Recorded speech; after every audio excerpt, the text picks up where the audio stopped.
என்ன பண்றீங்க? வணக்கம் உறவுகளே. இன்னைக்கு பார்த்தீங்க அப்படின்னா நம்ம எள்ளுருண்டை வாங்கின ஒரு அக்கா வந்துட்டு ரிவ்யூ கொடுத்துருக்காங்க. கேட்கறக்கே அவ்வளோ சந்தோஷமா இருக்குது. என்ன சொல்லிக்கிறாங்கன்னு சொல்லிட்டு நீங்களே பாருங்க. சரிங்களா? அப்புறம் என் பையனுக்கு நான் எள்ளுருண்டை உடனே வேணுமா, உங்களுக்கு காலி பெரிய ஸ்வீட் கடை சென்னையில, அதுல இருந்து நான் வாங்கி கொடுத்தேன்.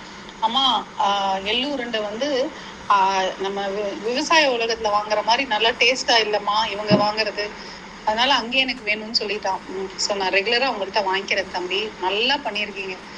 எள்ளு என் பையன் சாப்பிடவே மாட்டான், உங்க உருண்டை ரொம்ப நல்லா டேஸ்டா இருக்கவே பண்ணியிருக்கீங்க, ரொம்ப தேங்க்யூப்பா.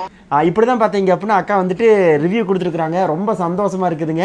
என்னென்னு கேட்டிங்கன்னா, இப்போ நம்மளதில் வந்துட்டு ஒரு தனித்துவமான டேஸ்ட் அப்படிங்கிற பார்த்தீங்க அப்படின்னா அதில் என்னென்ன பண்ணணும்னு சொல்லி கேட்டிங்க அப்படின்னா, பாரம்பரிய முறைப்படி வந்துட்டு நம்ம பனங்கருப்பட்டி, சுத்தமான பனங்கருப்பட்டி போட்டு அதை குத்துறப்ப பார்த்தீங்க அப்படின்னா அது வந்துட்டு ரொம்ப சூப்பராக அந்த எண்ணெய் பிரிஞ்சு வர்றது, அந்த எள்ளுருண்டை வந்து பார்த்தீங்க அப்படின்னா அந்த காலத்தில் எப்படி இருந்தோ அதே டேஸ்ட்டாக கொடுக்குறோம். அதனால அந்த அக்கா வந்துட்டு அங்கே ஒரு கடையில் எள்ளுருண்டை வாங்கியிருப்பாங்க போல், இருந்தாலும் நம்ம டேஸ்ட்டுக்கு வரல அப்படிங்கிற மாதிரி சொல்லியிருந்தாங்க. ரொம்ப சந்தோஷமாக இருக்குதுங்க. ஸோ இந்த மாதிரி ரிவ்யூ கேட்குறப்போ ரொம்ப மகிழ்ச்சியாக இருக்குது. சரிங்க மக்கள், அடுத்த பார்க்கலாம். Bye bye.